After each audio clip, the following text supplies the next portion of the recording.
Hey, this is Rob Anspach, and welcome back to another edition of E-Heroes.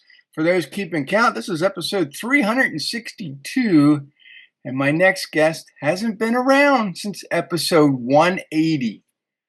So that was 3 years ago. My goodness. I want to welcome back Stephen Oliver. And, back then we talked about wealth, we talked about karate, we talked about all kinds of great stuff. And I see that you're smack dab in a Starbucks enjoying coffee. I'm in the Starbucks in the And what we and lovingly and refer so, to as the People's I Republic of just Boulder. wanna say thanks because, a lot of people get on, they blur their backgrounds, they don't wanna show what's going on. And I know that you've taken the time out of your day to be on this show, which I really appreciate. So, yeah, signing in from a Starbucks, that's great. I mean, I got my Coke Zero, you got your coffee. Let's just do this. I see. Oh, iced tea. Yeah. That's what I was drinking earlier. Yeah. But yeah, I think that from my last interview with you, I know it's been 3 years, but I'm a lot thinner, and it's because of switching my drinks. Because I was drinking iced tea like there's no tomorrow, Yeah. and you know, Obviously with sugar in it. yeah, yeah. And Yeah. so Coke Zero is, I don't drink a lot of it, but it's enough that it cuts down on the sugar intake, and Yeah. I can feel like I'm doing something for my body. Yeah. No, I'm doing my best to be at as close to zero sugar as possible. I violated that last night with lemon meringue pie, but other than that, Ah, lemon meringue pie. yeah, yeah, That's I'd be right there. Yeah, I yeah. can't get enough of that. My wife brought some home the other day, and she says, "How come half the pie's gone?" I don't know. Don't know. You got caught. I will deny I ever ate half of it, but I did have a few slices. Yeah. There you go. So, you know, the last time we interviewed, or I interviewed you, I think we are coming off the tail end of COVID, or maybe Hmm. we're in the middle. It was 2022. Karate studios were taking a major hit, Hmm. and you know, there's been a great turnaround. But Oh I yeah. also noticed that the studios that remained, their prices have gone up.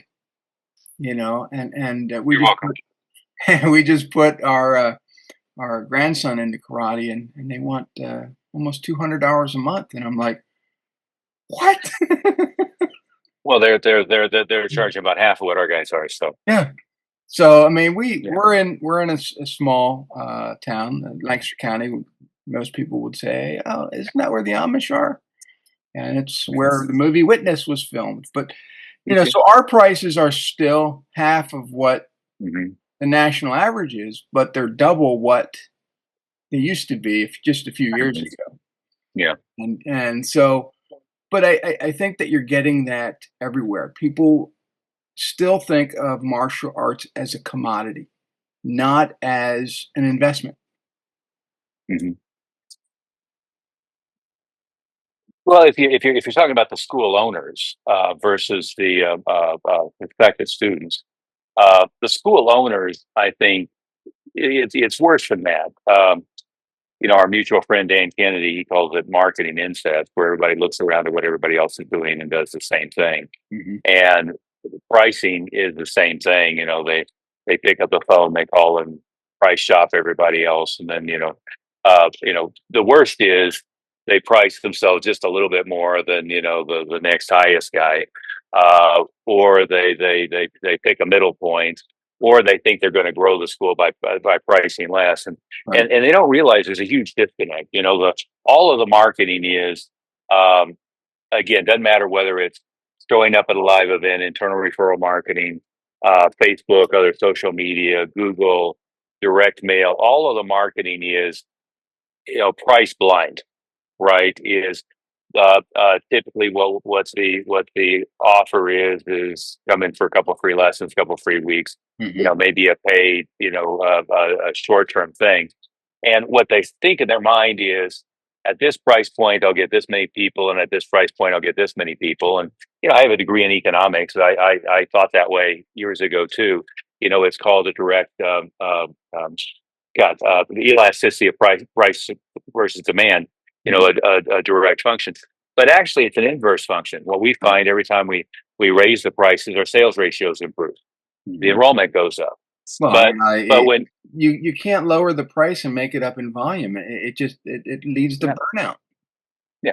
Well, but they're not going to make it up in volume. They're going to get a certain number of people into the school, Mhm. regardless of what ultimately they're going to present them as the price, right?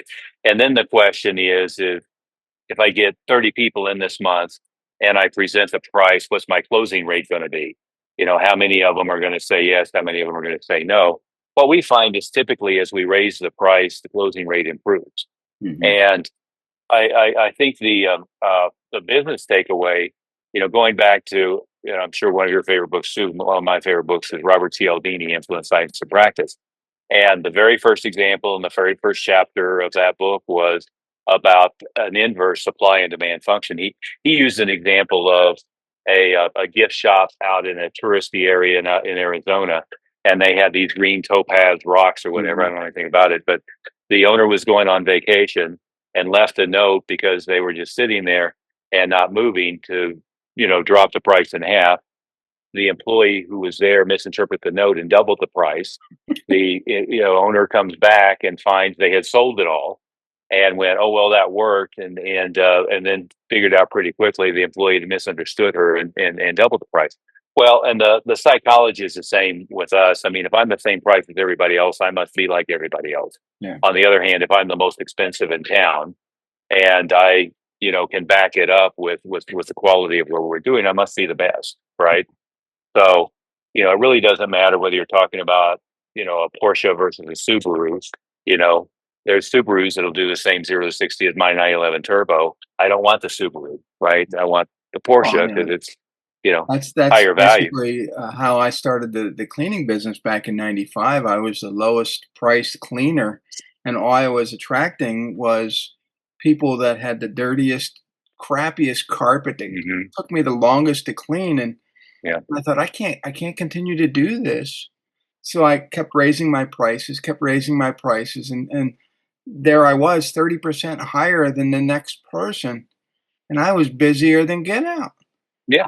And people were like, "Oh, how come you're so you're more expensive than," and then I would show them everything that I'm doing. They're like, "Wow, they don't do that. They don't do that." Yeah.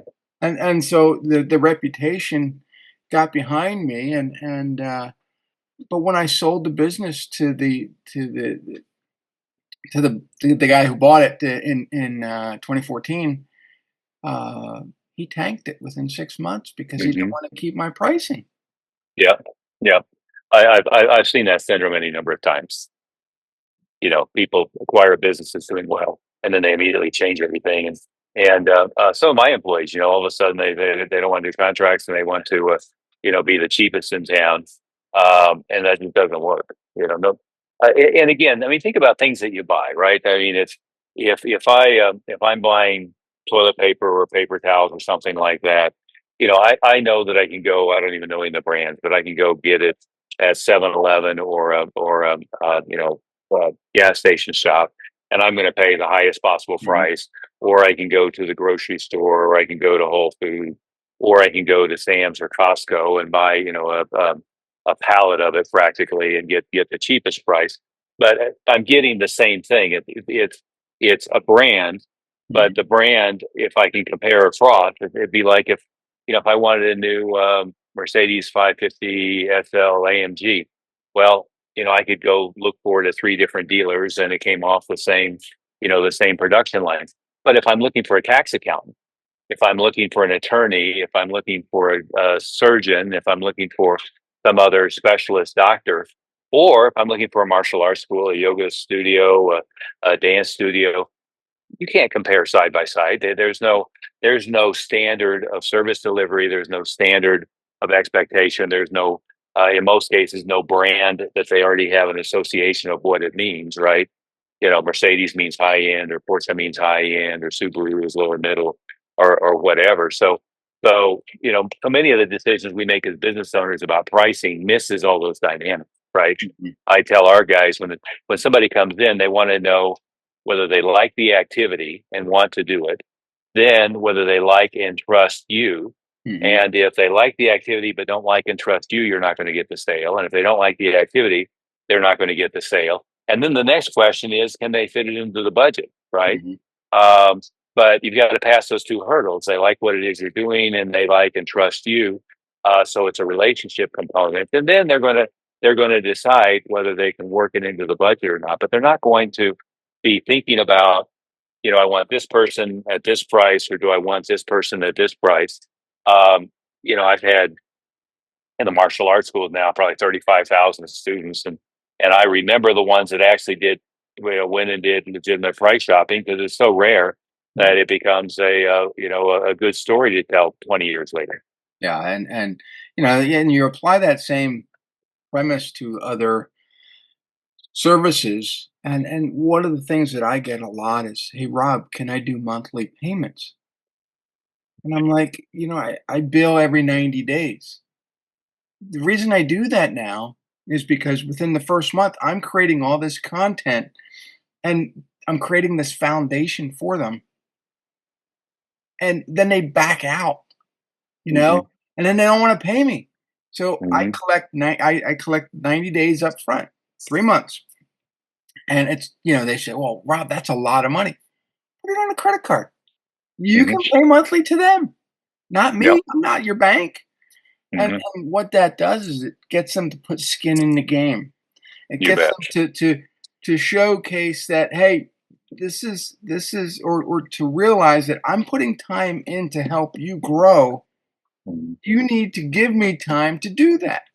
You bet. And so, a lot of people are like, well, Rob, not only do I want the cheapest price, but I want to stretch it out forever. Hmm. And it's like, I don't have time for that. I really don't. Yeah. I Yeah.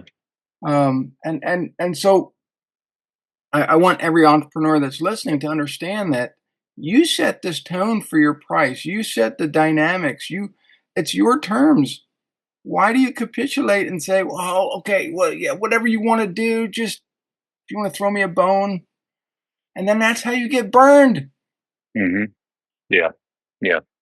Yeah, I feel the same way with both with the martial arts school clients I deal with. I work with financial advisors and others as well. What you got to do is you position yourself of being of high value, Mhm. and then you set the terms of the engagement. And so many times what we do is we don't position ourselves as being of high value, and then we end up chasing, the other person for the business. I'd much rather be hard to get rather than Yeah. be chasing them. And then on the initial as well, again, if you're using the martial arts schools as an example, they all have a tendency to want to like do practically nothing initially, come in for a month, and if you like it, you keep paying. Well, we're doing maybe 800 or 900 to enroll, and then going on from there. And when they first do it, they feel like they have to justify it. And my answer is, the more words there are in the sales conversation, the more likely you are to confuse the prospect. Right. And then number two is, I don't have to justify it. That's just the way we do it. And of course, if with any business, if you look busy, then you automatically have social proof. If you're in a physical retail location, they look around and there's hundreds of other people there. This must be the thing to do. You have that kind of social proof. If you're like us, and you can tell I work in Starbucks or in the local coffee shop or in my on my deck or in my basement. Um, but still, it's hard to get. It's exclusive. You have to qualify to work with me. I'm not trying to beg you to work with me. Yeah. I'm going to load you up with information ahead of time, and if that's not enough to convince you, I don't know what's going to Well, convince you. let's talk about loading up with information, because here's the thing is that, we have social media in front of us. We have websites, we have blog articles, we have videos, and a lot of people don't take advantage of that. They're like, Yeah. Rob, I have to run ads. No, you don't. All you have to do, blog about it, put your social proof out there, put videos of your students performing, whatever.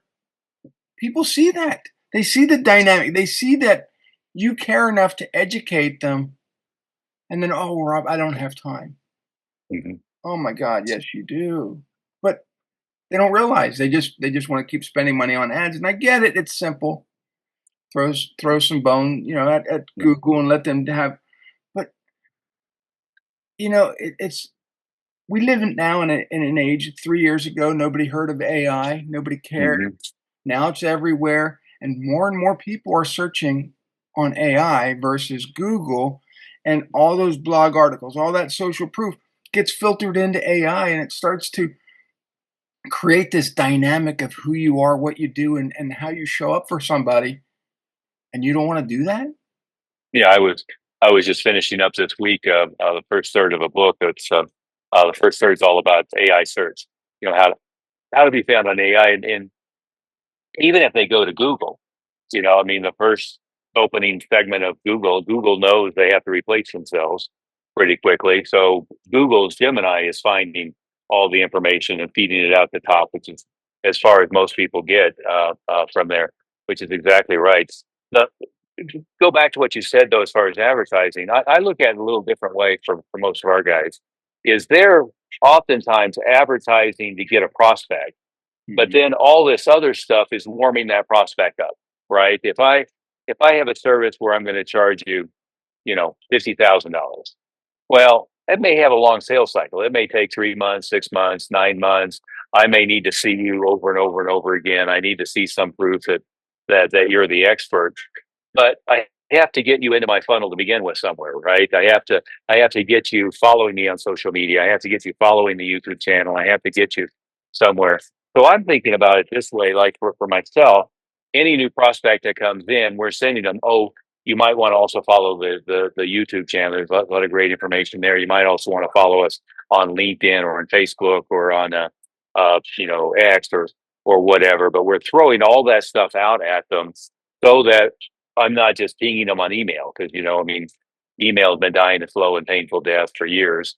I think COVID resurrected it, but a little bit. But what I want to do is I want to kind of get where they're seeing me everywhere. mhm. And so I'm always looking at that with our schools too. If they're out marketing in an elementary school, everything I can do. Whereas the people who live in that area see them, I want them to be seen. I want to be seen retargeting ads on Facebook and Instagram and Google. I want them to see bandit signs and rat cards and flyers. When Domino's delivers, there's a flyer for them on the box. I want them to open their mailbox and they've got something. So social media is the same way. You just want to be hitting them from every angle Mhm. and get them to the point where they feel like they can't look anywhere without seeing you. You must be the guys. Well, and also, for me, I have a lot of clients who are lawyers and doctors, and so a lot of times people are searching for their name. Mhm. And so I create a whole bunch of articles around the who, what, where, when, all these things about that individual. Like Yeah. you type in who is Rob Anspach, who is Stephen Oliver. You Mhm. go to AI, you go to Perplexity, you go to ChatGPT. All that information needs to come up because people are searching. Oh, yeah. And I think people forget that. Well, yes, you own the studio, you are the grandmaster, you are the instructor, you're the sensei. People are searching. Okay, it's not just the school that they're searching the people behind the school. And Yeah. so, yes, you come back to that know, like, trust, but they also have to feel safe. Yeah. Yeah. And so And we've been saying that for years. If like on a Facebook ad, if somebody clicks on a Facebook ad, 80% more or less, I'm not sure what the current number is, but 80%, especially the soccer moms, they're going to go Google you before they do anything. And now what they're going to do, I mean, if you're gonna put your kid into a long-term program, you're going to go look. Me, I go look at Claude, Perplexity, Grok, Gemini, and ChatGPT, right? So I'm going to look at what everything did. I just went through that exercise and had it write up backgrounds on some clients, which were kind of scary when you saw what it bid out that they knew about them. But on me and Jeff Smith, who works for me, and and a couple of others. And you're right. If it goes, well, who is that? You've got a problem. On the other hand, they come out with all kinds of references and spitbacks. I had it a copy secret, by the way. I just been experimenting with. I thought it came out great is I told them all to go find every bit of customer feedback, reviews, and so forth. And then I went through and copied all the LinkedIn, all of the Facebook, reviews, all the Google reviews, everything else, plus anything I had. I fed it all to Claude and say, come up with, from a client perspective, what the structure or value and outcome is of our program. And it took, 500 testimonials more or less, synthesized them, and then wrote it from a client perspective and came up with just an incredible output. But so much of this stuff, I think what people try to do when they're using AI for their business is they say, hey, write me a sales letter for Right. X. Well, you're going to get the mediocre majority. It's going to go copy five people's mediocre website. But if I go in and say, here's my material, here's what my clients say about me, here's some of my books. You've written how many jillion books now? 50 or something like that. Uh, Yeah, 61. 61. There you go. Yeah. The but you feed all that stuff into it, and they say feed it back in my voice, feedback from a client voice and perspective, what the value of what I do. You get really good output. Yeah, yeah, because it starts to learn your personality. It learns your tone and your voice, and it creates content that people can relate to. Because now when they read this, they're like, "Oh, okay, it sounds the same as if I met this person in real life." Yeah. And that's what you want. You want something that's believable, that sounds like, and AI does wonderful things. One of the things I don't like is that people are taking all this AI and creating these videos that look like them, but the eyes aren't blinking, the facial features are kind of frozen, and it's just the lips and the teeth move, and it's like, come on, it's stop. Yeah. Give us real videos. Give Yeah. us your humanity, because Yeah. that's what we want to see. And I just made this video the other day because somebody had emailed me and they said, Rob, look at our sales page. Tell us what's wrong. And all they had was this boxy form you had to fill out, Mhm. and then it went to an AI, and the AI did the circular conversation that just let you out of this endless loop. Mhm. And I said, you know what? Get rid of the submit button. Just put a contact. Call us. Mhm. She says, yeah, but we don't answer our phone. I said, well, that's your problem. Fix that. Yeah, fix that. Granted, I got 71 spam calls yesterday, which Mhm. nobody should ever have to deal with. But we're missing that human connection, and every karate studio out there, yes, AI is great. Have someone there answer your phone because people have questions. Well, I could go back to 35 or 40 years. What I knew even back then is that most when we were predominantly in the kids markets is most moms were going to call us between 9 a.m. and 11 a.m. And most martial arts schools weren't opening until 3 to 5, and their phones were back then on an answering machine, with a little cassette tape. The rest of the time, so the very first thing I made sure we were doing is staffing up our office so that basically 8 a.m. until 9 p.m. we were answering the phones. And I had learned that from my the organization I'd worked with in Washington. They put me on the switchboard for a while, and I figured that out.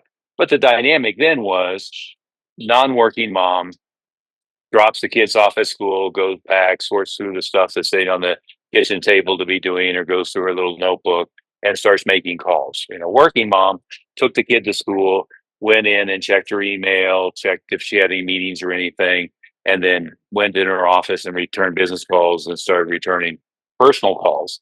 And if I was the guy who they left a message on my voicemail at 10 a.m. and I didn't get back to them until the next day sometimes or that night, I lost the sale, right? Mhm.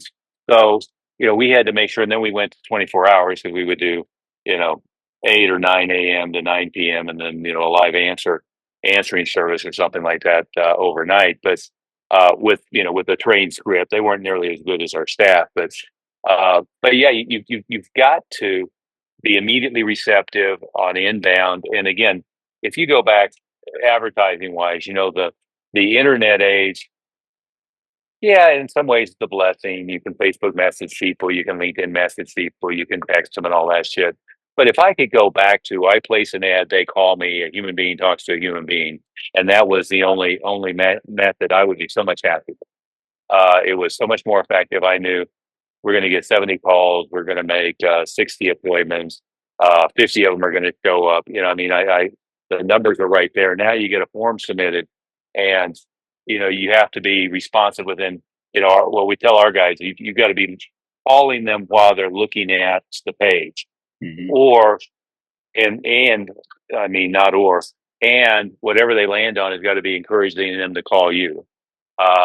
So you've got to be that responsive, or else they're lost.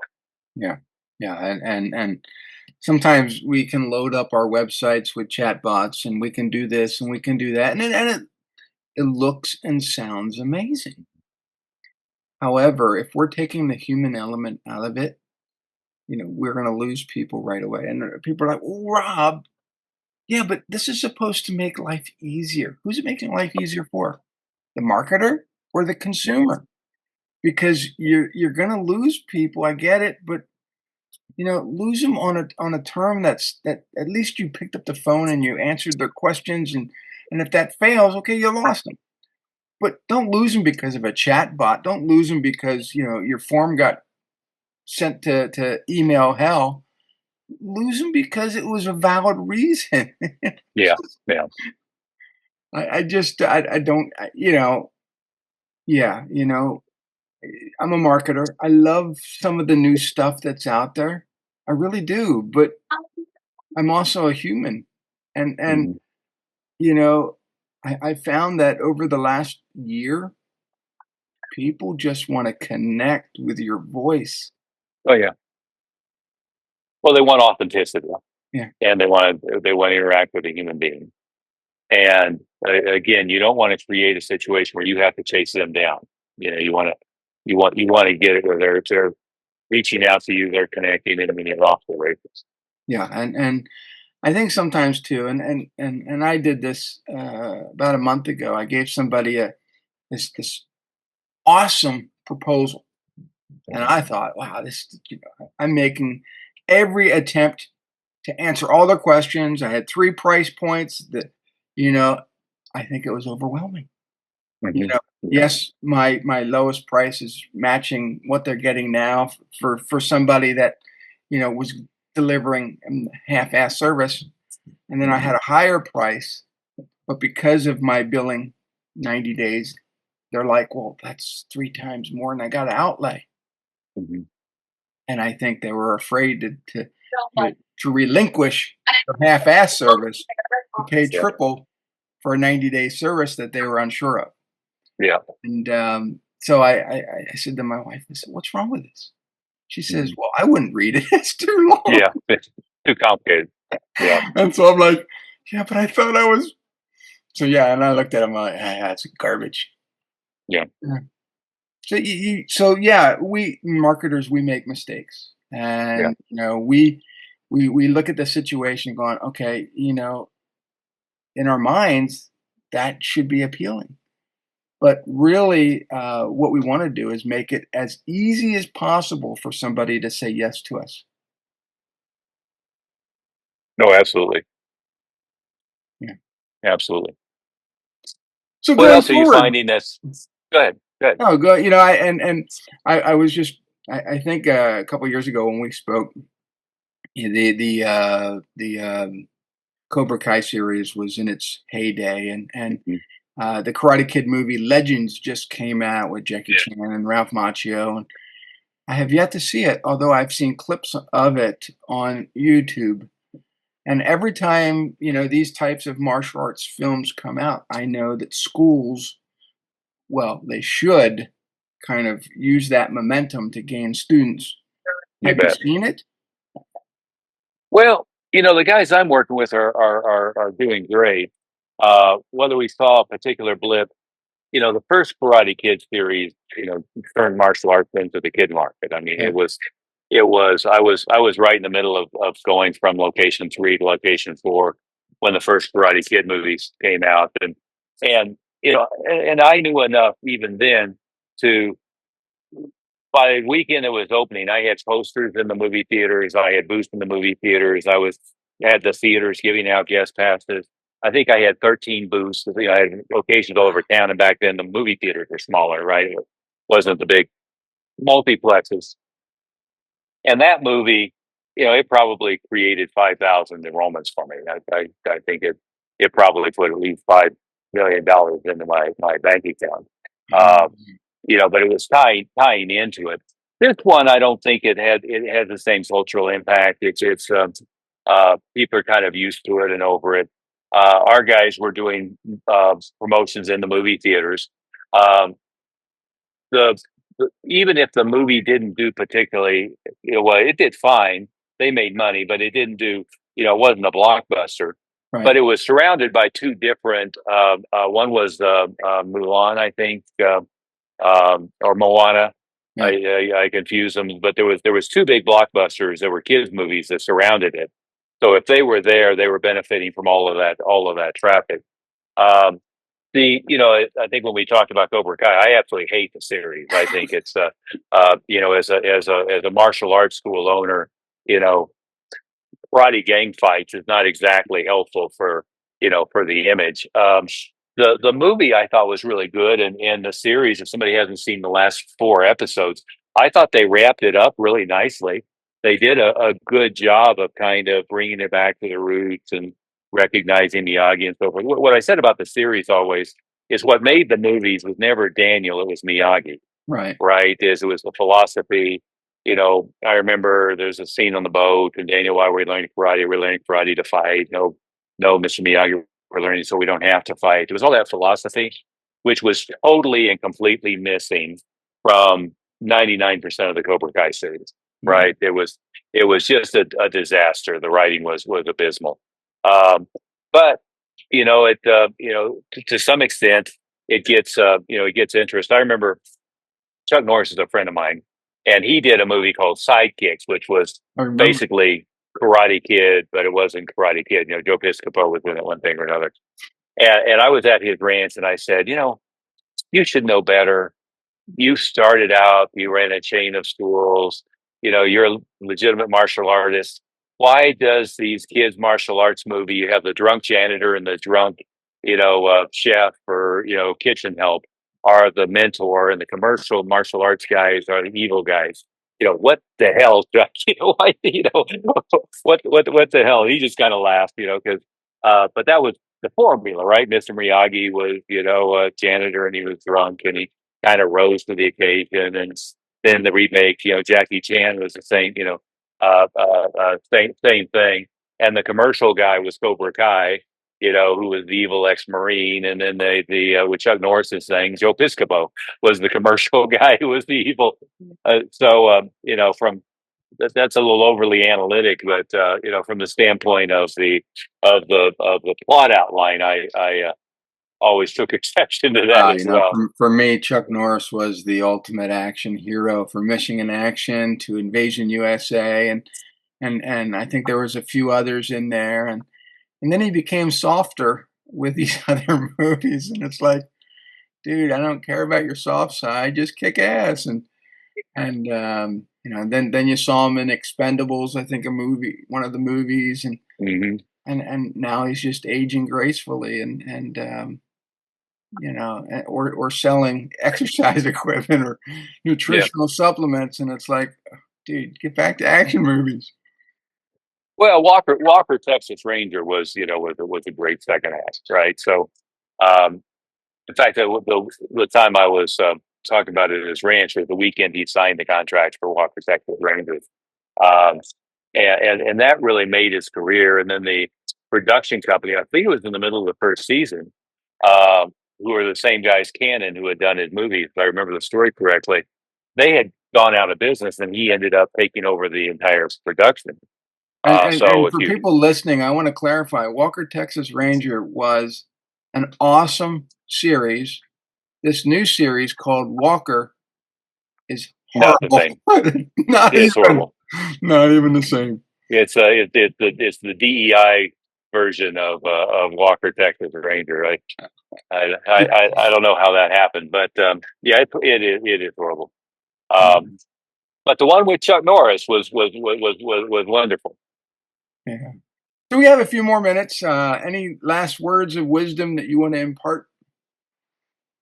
Well, yeah, I think that we were talking about AI and online marketing and so forth, and one of the first things I think for business owners to do, and this is going to sound like uh, totally self-contradictory, but is always stay with the leading edge and remember that stuff that worked 20 years ago in most cases still works.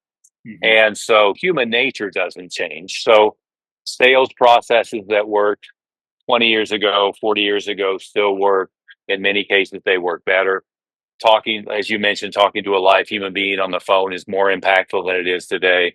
Direct mail, you know, my inbox, I rarely look at it. Hell, I had to ping you because the Zoom link for today was in my email box. Hmm. Um, um, you know, a piece of direct mail in the mailbox is going to be there with four other pieces of mail, and it's fairly easy to stand out. An email is going to be there with 200 pieces of email, and they're already in a bad mood when they're looking at their email because they don't want to deal with it, right? So, what had a tendency to happen? I've had a lot of my clients who were like clients 10 years ago come back, and their business has gone like this, and oftentimes the reason it's gone like this is they're fixated on, the only marketing we have is like search and online. It's like, well, no, I had you doing all these other things before. None of them stopped working. In Yeah. fact, they all work better than they ever did. Let's have this be a component, but let's have this be a component, this be a component. One of the terms I stole this from Jay Abraham, but I was doing it, long before I ever knew he existed, was the Parthenon. I always want to have like 20 different things going on to drive traffic, right? And so what people get is they get fixated on the latest, greatest thing, and they forget there's still this whole sequence of other things that you can do and have done that worked great. With carpet cleaning, I mean, I see it in my neighborhood, um, it's a all on like 5 acre plots and big houses. But if there's somebody up there working, the smart ones, they go knock on the doors and say, I'm doing the driveway for this guy or I'm doing the roof for this guy. And Yeah. I noticed, and if you don't answer, they should hang something on the door or leave a package. Well, the same one, somebody at the corporate spending 12 hours a day doing Facebook ads, and they forgot that maybe we could just do the whole neighborhood, right? Realtors have always known this.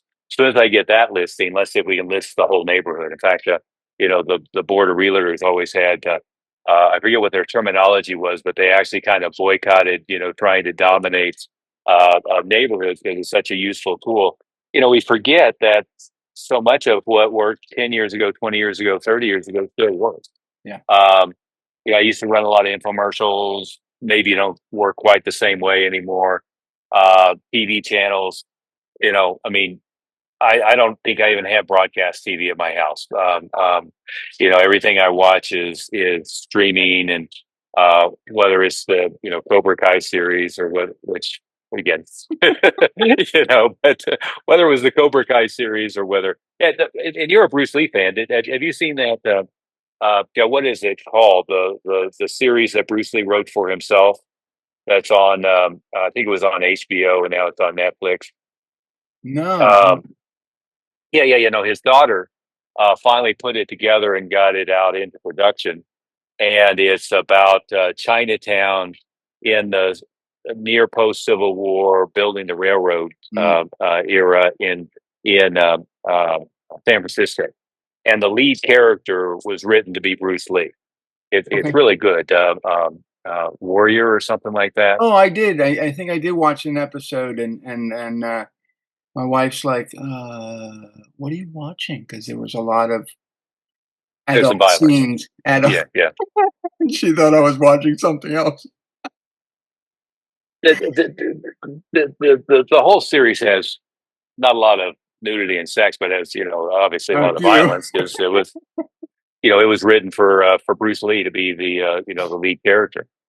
Yeah, But and then and I that one's didn't. really I good. guess I didn't put two and two together.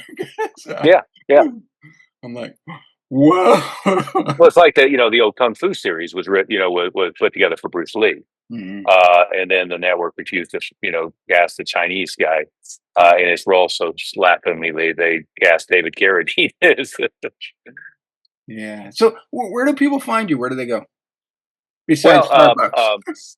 yeah. Besides Starbucks, one of the sites is fillyourschool.com. If somebody runs a martial arts school or a similar business, dance school, yoga, whatever it might be, we have music schools, dance schools, and so forth. It's got my newest book, there for free as a digital download, and just a ton of other stuff all for free. Obviously, that puts them in the funnel to follow and pay attention, and if they're a good fit, to come work with me.